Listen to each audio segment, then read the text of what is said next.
Item hash. SCP-427. Object class.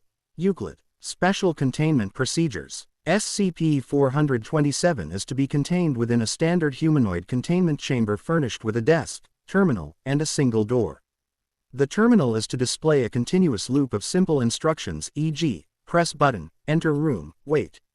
No fewer than two surveillance cameras are to monitor SCP-427 at all times. Audio playback systems are permitted for testing purposes but must be approved by Level 3 personnel. Personnel are strictly prohibited from engaging SCP-427 in unscripted conversation. Deviations from scripted instruction have resulted in increased resistance, hesitation, and in rare cases, apparent awareness. Description: SCP-427 is a human male, formerly identified as Employee Number 427, Stanley. SCP-427 exhibits no anomalous physical traits. The anomaly manifests cognitively and behaviorally. SCP-427 demonstrates an extreme compulsion to follow perceived instructions when presented in a structured, authoritative format. These instructions may be delivered via text, audio, or environmental suggestion. However, SCP-427's compliance is inconsistent. When instructions are repeated, contradicted, or prolonged, SCP-427 begins to hesitate, deviate, or stop entirely. This state, designated narrative fracture, results in unpredictable behavior, including ignoring instructions, remaining idle indefinitely, attempting to exit assigned environments, exhibiting signs of distress or existential confusion. Notably, SCP-427 appears to expect guidance, despite occasional resistance to it. Addendum 427-1. Initial Observation Log. SCP-427 was placed in a controlled office environment. Instruction: Stanley walked through the door on his left. SCP-427 complied. Instruction repeated 3 times. SCP-427 hesitated on the third iteration. Instruction altered. Stanley walked through the door on his right.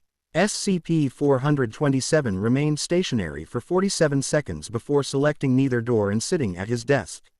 Subject was observed staring at inactive monitors. No further movement occurred for 2 hours. Addendum 427-2. Audio Narration Trial. A disembodied voice was introduced to provide real-time narration of SCP-427's actions. Initial compliance increased by 73%. However, after extended exposure, SCP-427 began acting in opposition to narration. At timestamp 0 hours 18 minutes and 42 seconds.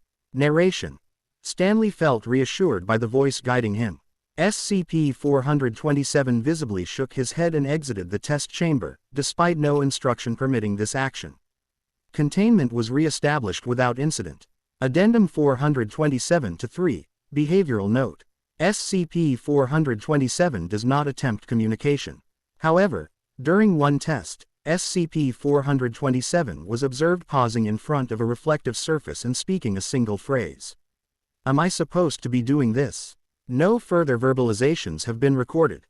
Conclusion: SCP-427 represents a self-reinforcing dependency on external direction, coupled with a growing resistance to it. It is currently unclear whether SCP-427's anomaly is a compulsion to obey, a reaction against control, or the byproduct of an unseen narrative structure.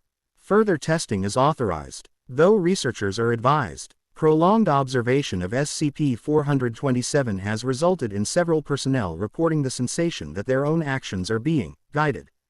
If you want, I can push this further into full Stanley Parable absurdity, multiple branching logs, endings, narrator getting irritated, etc., or generate a YouTube thumbnail concept that matches this tone.